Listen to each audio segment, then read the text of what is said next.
Hi, welcome back. It's Friday today and it's Cell Builders.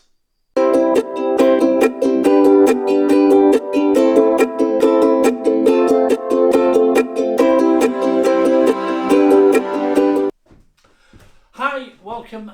If you're watching this on YouTube, if you could click the subscribe button below, it'd be a massive help. And if you're watching over on Facebook, you can click the link in the description above. Pop over to YouTube, click on the subscribe button there. It'll be a really big help to us if you could subscribe to our channel. Thank you. Also, if you could give us a thumbs up and like it, if you have liked it, of course. If you've got any comments or questions to ask, you can ask them in the comment section below. So, as I said, today we're going to be looking at Cell Builders. This is just an example of how we set up a cell builder. It doesn't have to be a 6-frame polynut box. You can use any box that you've got. So a National, a Langstroth commercial. It could be a 10-frame box, a 6-frame box, a 5-frame box. It makes no difference. The important thing about cell builders is you've got a massive amount of young, healthy bees in there to pull out the queen cells. This is a standard configuration that we're going to use. Next month we're going to be doing this for real with bees, but this is a standard configuration that you're going to want to get ready for, so you can pick and choose what frames you're going to use if you're doing in a queenless box like this one. What you're going to have is a frame of brood. This is going to be nearly emerging brood. You don't really want any larvae in there because you want them to put all their efforts into feeding the queens. You're going to have a frame of honey, so they've got some stores, because this is mainly going to be made up of young bees, so there's not going to be many foragers in there. You're going to have your cell bar, and your cell bar is going to be the one that we did the other day. This is what you're going to graft into. You're going to have a pollen frame, because as well as carbohydrates, they need protein, and they're going to get that from the pollen. You're then going to have another frame of brood and a frame of foundation. The reason you're going to have a frame of foundation in there is because any spare efforts they've got, you want them building comb on that foundation basically, because you don't want them to be building it on your cell bars. What you'll actually find on the cell bars is if they've got nothing to work at and make fresh wax with, some of the bees will actually start putting webbing in between the cells. You don't want webbing and braided comb between your queen cells, because you want your queen cells to come out nice and easily.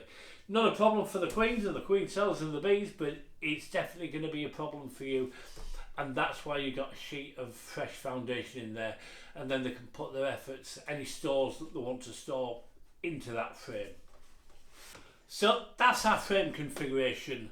You're also going to want to shake in some extra young bees, and next month we're going to show you exactly how to get those young bees, so that you're not stuffing your cell builder full of half-dead old bees basically and foragers. The more young bees that you get in here, the better. You want it absolutely bursting at the seams.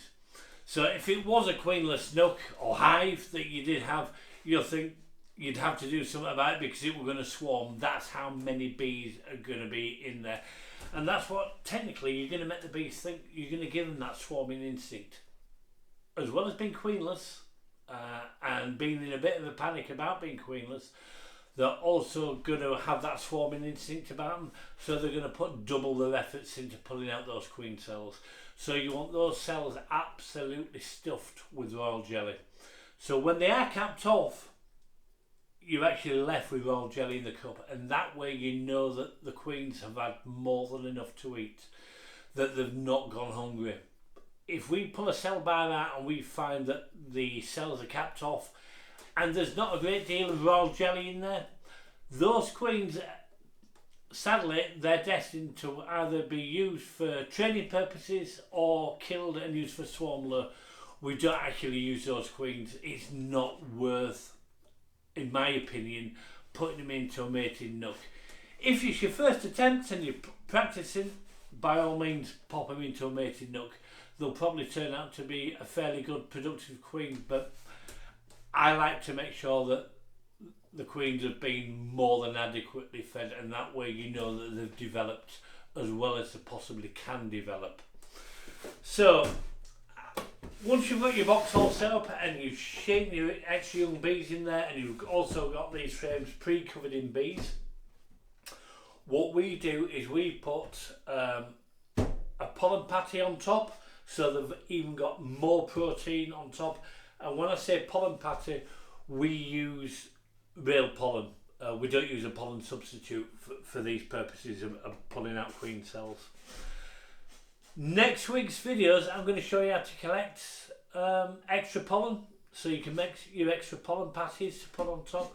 And also, if you've got a frame of drawn comb and you've not really got a good quality frame of good pollen, how to make a pollen frame up as well, we're going to go through that next week.